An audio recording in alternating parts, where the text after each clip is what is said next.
और आज जब वाकई कांग्रेस और राजद के बीच एक लंबी लकीर खींच गई है जी, कन्हैया के आने की खबर लोगों ने दी थी, हमने सत्यापित किया था कि कन्हैया जा रहा है। कन्हैया जा रहा है। क्यों जवाब देना पड़ गया, क्यों सवाल करना पड़ गया, जी, क्यों पशुपति पारस गुट के लोग, मुझे तो पता नहीं कौन प्रवक्ता है वहां, जी, उस दिन पता चला कि प्रवक्ता भी हैं उस पार्टी। मांझी जी को बाहर करना, जी, उपेंद्र कुशवाहा को बाहर करना और मुकेश सहनी को बाहर करना, ये 13% वोट का ये अकेला मालिक मुकेश सहनी है। जी, बिजनेसमैन हो लेकिन उसके स्टॉक्स ऊपर चल रहे हैं। बिल्कुल बिल्कुल। आपकी गलती है कि आपने उसे बाहर कर दिया। आज इस उपचुनाव को हम क्यों कह रहे हैं कि बिहार में किसी भी मध्यावधि चुनाव या किसी भी बड़े चुनाव का अंतिम स्तर पर ये एक ट्रेलर होगा, ये तय करेगा कि कौन कहाँ रहेगा।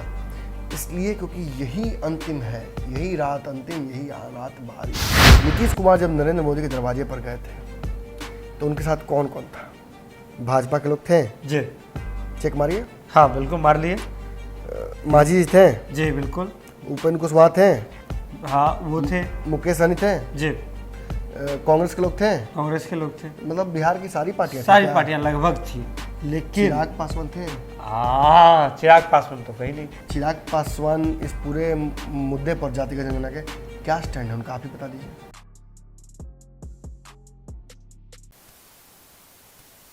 नमस्कार, बिहार के डिजिटल मीडिया का जनक भारत लाइव देख रहे हैं आप। भारत लाइव में रातों रात देख रहे हैं। रातों रात यानी कि ऐसा शो जहां आपको हम हमेशा से ऐसी ही खबरें देते आ रहे हैं जिस खबर को जानने और समझने के बाद आप उसके आगे विस्मयादि बोधक चिन्ह लगाने पर मजबूर हो उठते हैं। बिहार की राजनीति है और राजनीति आगे बढ़ चुकी है बिहार की उपचुनाव की दिशा में, और ऐसे में हमने देखा कि असुरक्षा का जो भावना है वह लगभग बिहार के तमाम दल में घुसते हुए जा रहा है, बढ़ता हुआ जा रहा है। ऐसे में एनडीए के महत्व अलग हो गया है। एनडीए में जो मुख्य घटक दल है जदयू और भाजपा की बात करें, रिश्ते सहज होने की कोशिश कर रहे हैं, वो लोग करने की कोशिश कर रहे हैं। ऐसा बर्ताव, चेहरे पे ऐसा भाव लाने का, सहजता का भाव लाने का कोशिश कर रहे हैं, लेकिन भीतर खाने में क्या कुछ है भारत लाइव की टीम आपको लगातार दिखा रही है। लेकिन महागठबंधन भी उसी जल में स्नान करके आया है। महागठबंधन की बात करें तो वहाँ भी जो दलों के बीच जो सहजता थी वो खत्म होते हुए दिख रही है, और ऐसे में ये तमाम जो है राजनीतिक इशारे इस ओर इशारा कर रहे हैं कि बिहार में कुछ बड़ा होने वाला है, जहां गठबंधन का जो गांठ है वो एक साथ दोनों दलों का गांठ खुलने वाला है और कुछ बड़े रणनीति पर काम होनी है। और ऐसा मान के चला जा रहा है जिससे बिहार के राजनीति का काया पलट हो सकता है। तो हमारे साथ हमारे संपादक डॉक्टर नमन मिश्रा जी मौजूद हैं, पंचनामा वाले मौजूद हैं अभी, नमन मिश्रा सर, तो उनसे ही बात करते हैं कि ऐसा संभव है क्या, और अभी जो इशारे मिल रहे हैं क्या मैं जो सोच रहा हूँ वहाँ तक वही बातें है, वास्तव में है वहाँ? झट सलग जाती है आग मेरे शहर में जी, इसीलिए सिरहाने चुल्लू भर पाने लिए सोता हूँ। जी जैसा कि बिहार के सबसे मजे हुए, जी, बहुत ही होनहार और लगभग 20-30 साल के तजुर्बा रखने वाले जी, पत्रकार विशाल जी कहते हैं जी, कि बिहार में कभी भी राजनीतिक समीकरण बदल सकता है। जी, मुझे लगता है कि विशाल जी से मैं भी इत्तेफाक रखता हूँ, बिल्कुल। क्योंकि कहीं ना कहीं उनसे मैंने भी सीखा है कुछ ना कुछ। जी, और वो जब कह रहे हैं कि बिहार में कांग्रेस ने अपने प्रत्याशी उतार दिए, राजद ने प्रत्याशी उतार दिया, अब सीपीआई का प्रत्याशी उतर सकता है, जी, मुझे लगता है कि डेफिनेटली उनके पास कोई इनपुट है, बिल्कुल।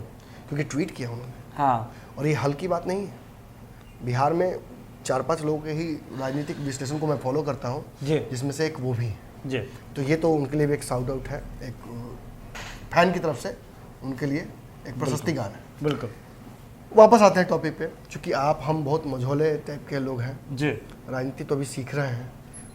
इस बिंदु पर आकर एक बात जरूर कहना चाहूँगा, आपने बहुत सही बिंदु पकड़ा है, जी, लेकिन अप्रूव करा दिया कहीं ना कहीं से। हाँ, डेफिनेटली महागठबंधन में आग लगी हुई है। जी, 6 महीना पहले हमने खबर चलाई थी, जी, जब होगा मैंने फाइनल कभी बिहार में मध्यावधि चुनाव या कोई चुनाव, तो देखना इंटरेस्टिंग होगा जी, कि जो कांग्रेस को 70 सीट मिला था ना, उसका न्याय कौन नहीं किया। बिल्कुल।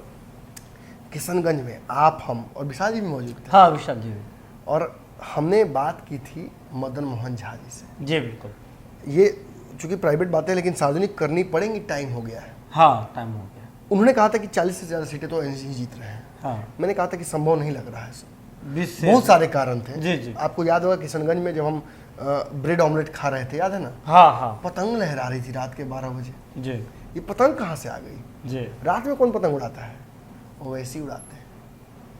और पिछला चुनाव, उससे पहले लोकसभा का चुनाव, 40 की 40 सीटें भाजपा जीत रही थी, एनडीए जीत रही थी। जी। एक सीट किशनगंज कैसे हार गए? किससे हारे थे? किससे हार? वही वो सीट थी जहां हार हुई थी जी बिहार में, और उस सीट ने साबित कर दिया, उस किशनगंज की सीट पे कांग्रेस जीत कर आई थी। और मैंने तभी कहा था कि कांग्रेस में एक एरा का अंत भी हुआ था। जो वहाँ के किशनगंज के सांसद थे, महरूम, मैं नाम उनका भूल रहा हूँ, माफ़ कीजिएगा, लेकिन उन्होंने वहाँ पे गढ़ बना रखा था कांग्रेस का जी। और वो गढ़ टूटा उनके ख़त्म होते ही। उनके पुत्र, उनके कई लोग, सभी मतलब ओवैसी के साथ जुड़ गए थे। और ओवैसी के साथ जुड़ते ही उस पतंग की हवा जो थी ना, बेहतरीन दिखी। हवा बहुत लगी। मैंने अंदाजा लगाया था कि 3 सीट जीत कर आएगी बिहार में ओवैसी की, जी। लेकिन 5 सीट जीत कर आई। 5 सीट। कई लोगों ने तो माइनस जोड़ रखा था। जी। कई लोगों ने कहा बी टीम है, सी टीम है, डी टीम है। साबित कर दिया उन्होंने कि कहाँ है वो। कहाँ है वो? और आज मैं आपको एक बात बता दूं, देखिए ये चर्चा कोई नहीं करेगा जी क्योंकि हम मझौले पत्रकार हैं, तो ये बात हम ही कह सकते हैं, जी। क्योंकि हमें डर नहीं ना रेपुटेशन खतरा पड़ने का। हम थोड़ी कह रहे हैं कि बक्सर से कौन हार जाएगा तो साड़ी पहन के नाचेंगे। जी। हम ये थोड़ी कह रहे हैं दावा कि कौन जीतेगा, किसकी सरकार बनेगी तो एक रोटी तावा में, एक नीतीश गलन हवा में। जी। ये हम थोड़ी बोलने वाले हैं। जिसने कहा है वो समझे ना। हम तो कह के और पीछे भी हट सकते हैं, जी। हटे नहीं आज तक। लेकिन बिल्कुल बिल्कुल। आज एक बात मैं बता दूं आपको कि उस पूरे समीकरण के दौरान हमने देखा था कि बिहार में कांग्रेस को कमजोर सीटें दी गई थी। जी। अगर कांग्रेस के नेताओं को ये कहना हिम्मत वाली बात थी उस वक्त, चुनाव में आपको अच्छे से पता है पत्रकार किस स्थिति में चले जाते हैं। जी। ये तो जो ये चुनाव हुआ बिहार में मुखिया का, उसने साबित कर दिया। 500-500 रुपये में लोगों ने खबर लगाई। मैं झूठ क्या बोलूँ, मतलब हम कोई नेशनल मीडिया है नहीं किस तरह से बातों को छुपा कर रखें। जी। हमने पंचायत की कोई खबर चलाई? जी नहीं।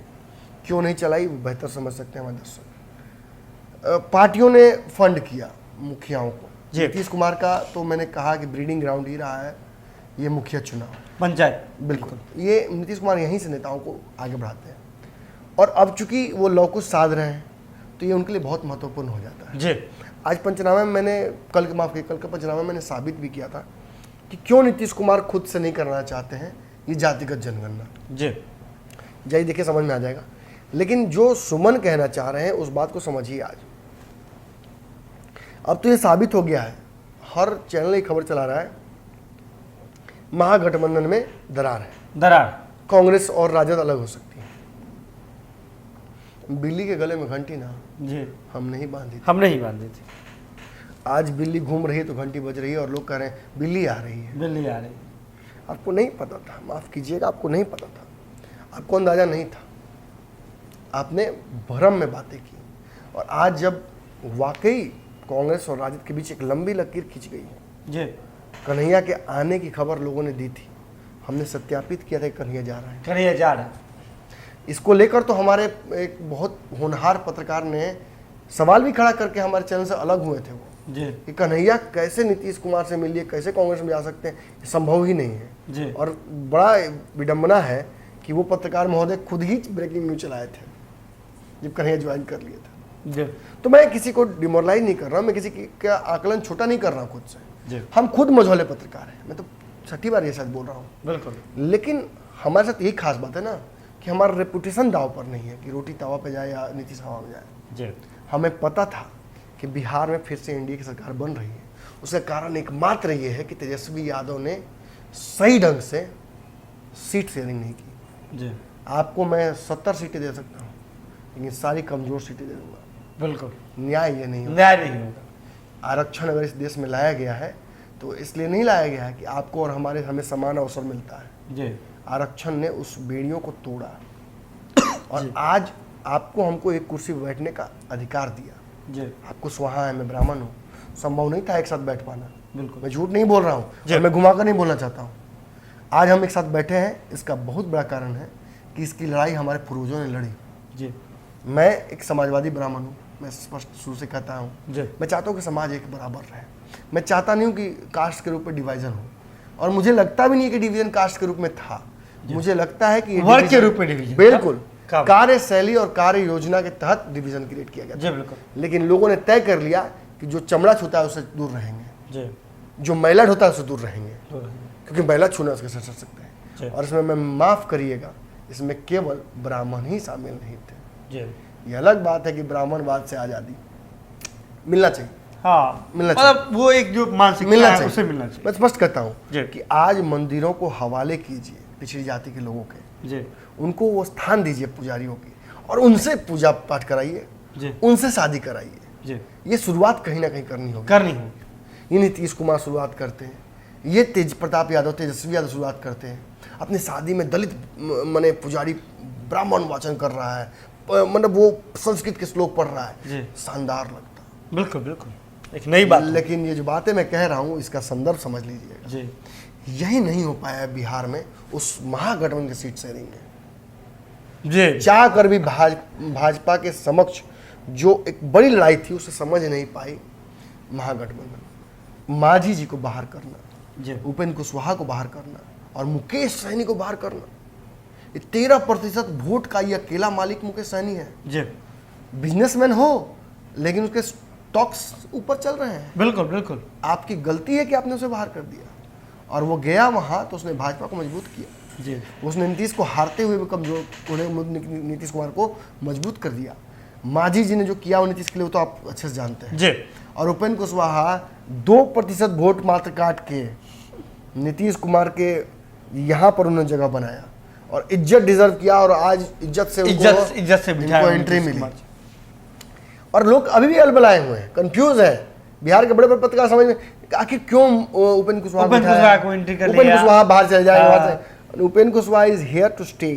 जी बिल्कुल। वो रुकेंगे और लंबी राजनीति करेंगे, और आपको तय करना होगा कि उपेंद्र कुशवाहा की राजनीति और नीतीश की राजनीति को कैसे देखना है। कैसे देखना। लव कुश आज नहीं तो कल सधेगा। जी आप उसके हिस्सा है कि नहीं आपको तय करना है। जी अब बहुत सारी बातें हवा में हो गई, जी अब बातें उस बिंदु पर कर लेते हैं जिस पर आपने शुरुआत की। जी बिल्कुल। बिहार में महागठबंधन कमजोर है।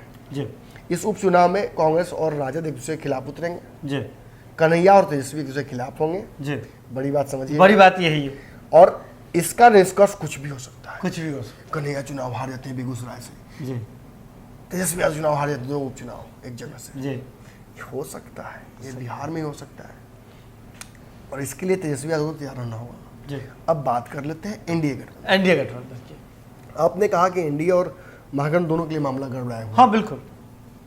प्रथम दृष्टया लग सकता है कि अरे इंडियन तो एक साथ प्रेस कॉन्फ्रेंस एक किया साथ था, प्रेस कॉन्फ्रेंस की थी। कहाँ गड़बड़ा रहा है? कुछ गड़बड़ा रहा है। जी ये जो 2 सीटें हैं इस पर चिराग पासवान चुनाव लड़ेंगे। जी बंगला लड़े, झोपड़ी लड़े, या कोई और चीज लगा, हाँ। लेकिन चिराग पासवान लड़ेंगे। लड़ेंगे। हाँ और इन दोनों जगहों पर चिराग पासवान का ट्रैक रिकॉर्ड बताता है जी। कि जीत हार का फैसला तो चिराग पासवान ही करेंगे। तारापुर से तो वो तो सांसद भी हैं, मतलब तारापुर क्षेत्र के वहाँ तो जैसे देखिए, जैसे हमारे संपादक डॉक्टर नमन मिश्रा जी ने भी कहा है कि महागठबंधन और जो एनडीए है दोनों जगह परिस्थिति विकराल बनी हुई है। सहमत का खेल लगातार चल रहा है, एक दूसरे को नीचा दिखाने की कोशिश में। एक और जहाँ तेजस्वी और कन्हैया आपस में भिड़े हुए हैं, वहीं भाजपा जदयू भिड़ी हुई है। अगर इन तमाम चीज़ों के बाद सबके पास एक रणनीति है, एक ज्वाइंट प्रोग्राम है। और ज्वाइंट प्रोग्राम क्या है कि तेजस्वी यादव इसके बाद उभर करके अकेले आना चाहते हैं, इधर नीतीश कुमार जी एनडीए में अकेले उभर करके आना चाहते हैं, और फिर तेजस्वी नीतीश वाली जो बात हम कह रहे थे, देखिए उभर भविष्य को के लेकर आने के पीछे मैं आपकी बात कंप्लीट कीजिएगा अपनी। जी जी लेकिन मैं कहना चाहता हूँ, उभर के आना चाहते नहीं, ये वक्त का तकाजा है। जी अगर आज ध्यान दीजिएगा दर्शकों, अगर ये क्रंच टाइम है, जी ये वही समय है जिसका इंतजार हो रहा था। जी पूरे महाभारत में सुना ये हुआ वो हुआ, महाभारत कहाँ हुआ? हाँ महाभारत क्यों नाम था? जी वो लड़ाई महाभारत थी जिसमें सभी का दाव था, जी और यही होने जा रहा है। आज इस उपचुनाव को हम क्यों कह रहे हैं कि बिहार में किसी भी मध्यावधि चुनाव या किसी भी बड़े चुनाव का अंतिम स्तर पर ये एक ट्रेलर होगा, ये तय करेगा कि कौन कहाँ रहेगा। इसलिए क्योंकि यही अंतिम है, यही रात अंतिम, यही रात भारी। वो गाना चल रहा था वो चुनाव के समय में, वो अलग था। हाँ, वो भ्रम वाला था।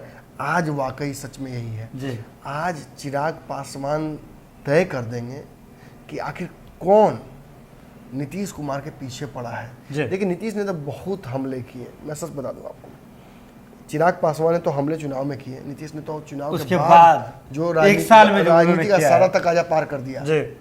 कोई सूरदास, कोई कुछ दास, और जिस तरीके से हमले हुए और जमा खान इधर से उधर चले गए, वो सारी राजनीति को, हम राजकुमार जी चले गए, माफ कीजिएगा, हाँ, राजकुमार चले गए, ये सारी राजनीति को हम देखते हैं तो एक बात समझ में आता है कि नीतीश की राजनीति में अगर नीतीश को सबसे बड़ा कोई दुश्मन लगता है तो वो तेजस्वी नहीं है जी।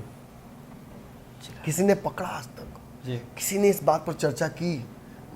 मुझे लगता है कि मैं सबसे मझौला क्या, मैं तो निचला पत्रकार हूँ बिहार की राजनीति का जी। लेकिन कुछ बिंदुओं को मैं उठा देता हूँ। हाँ, मैं शायद सबसे छोटा पत्रकार बिहार की राजनीति का हूँ और शायद ये बात मैं ही उठा रहा हूँ और आप इसके गवाह बनिए आज जी। नीतीश कुमार जब नरेंद्र मोदी के दरवाजे पर गए थे तो उनके साथ कौन कौन था? भाजपा के लोग थे जी, चेक मारिए। हाँ बिल्कुल मार लिए। मांझी जी थे जी, बिल्कुल। उपेंद्र कुशवाहा थे, हाँ वो थे। मुकेश सहनी थे जी। कांग्रेस के लोग थे, कांग्रेस के लोग थे, मतलब बिहार की सारी पार्टियां लगभग थी। लेकिन चिराग पासवान थे? चिराग पासवान तो कहीं नहीं थे। चिराग पासवान इस पूरे मुद्दे पर जातिगत जनगणना के क्या स्टैंड है उनका, आप ही बता दीजिए। हाँ, वो चाहते हैं कि नीतीश कुमार जी करवा ले, अपनी खर्चे पे करवा ले, और जातिगत जनगणना होना चाहिए, वो चाहे मानते हैं। तो चिराग पासवान क्यों नहीं थे? क्यों नहीं थे? आप दुश्मनी नहीं निभा रहे हैं, आप गोतियारो कर रहे हैं जी। दुश्मनी गोतियारो में बहुत अंतर है, बिल्कुल। और नीतीश कुमार जो बदला ले रहे हैं चिराग पासवान से, इसका तो खमियाजा भुगतना पड़ेगा ना जी। एनडीए को भी भुगतना पड़ेगा जी। संजय जायसवाल की जुबान नहीं फिसली थी, नियत फिसली थी। नियत खत्म कीजिए बस।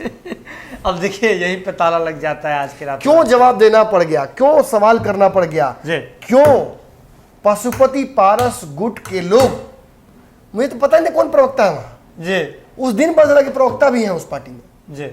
और लोगों ने सामने आकर संजय जायसवाल को घेरना शुरू कर दिया, जो अपनी बात से पलट भी गए थे जी। आपको लगता है यहाँ चोर है कोई? देखिए राजनीति बहुत हो रही है, लेकिन उपचुनाव बेहद अहम है एक बड़े मिशन के लिए। और जहां मिशन में इस बार जो है उपचुनाव में सब उभर करके सामने आना चाहते हैं, वक्त का तकाजा भी है, जैसा कि हमारे संपादक बताते हैं, क्योंकि इसके बाद जो रणनीति होने वाली है वो बिहार के लिए बेहद खास होने वाली है। कुछ समीकरण बदले से तेवर नजर आएंगे, लेकिन नीतीश कुमार जी फिलहाल इस स्थिति में है कि कह रहे हैं कि ये वक्त की पुकार है, मिल के चलो, ये जिंदगी का साथ है, मिल के चलो। तो जुड़े रहो। किस से खोलेंगे और आगे जी। रात रात खत्म नहीं हो रहा है, आज का बस खत्म हो रहा है, अगला एपिसोड कल आएगा, इंतजार करते रहिए जुड़े हैं भारत लाइव के साथ। और ऐसे ही यही गाना जो है, ये वक्त की पुकार है, मिल के चलो, हमारा और आपका जो साथ है ऐसे ही बना रहे। लोग पता ही नहीं, बाबा दिल्ली चले गए हैं। दिल्ली चले गए हैं बाबा, तो बस आप दिल्ली से बाबा को सहयोग करते रहिए। जो भी बहुत सारे लोग फोन करके बोलते बाबा दिल्ली कब आएंगे, बाबा दिल्ली में है पिछले 10 सालों में पहली बार बाबा दिल्ली में है, जाइए मुलाकात कीजिए बाबा से, यही वक्त है। बहुत सारे लोगों ने फ़ोन किया मुझे व्यक्तिगत तौर पर, जानना चाहते थे बाबा दिल्ली में कहाँ हैं। आप खुद उन्हें फ़ोन कर लीजिए, नंबर उनका चल रहा है, बतिया लीजिए और पूछिए कहाँ हैं। डॉक्टर से मिलने गए हैं, उनका स्वास्थ्य जो था आपको होगा पता ही है, और वो स्वास्थ्य लाभ के लिए और बहुत सारी चीज़ें हैं उसके लिए दिल्ली गए हैं, तो मुलाकात कीजिए उनसे, बाकी तो हम लोग संभाले ही में मोर्चा।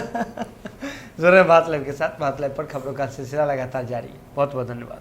अगर ये वीडियो पसंद आई और वह बिहार के राजनीति और बिहारियत से सरोकार रखेनी तो सब्सक्राइब बटन दबा के चैनल के सब्सक्राइब कर ली।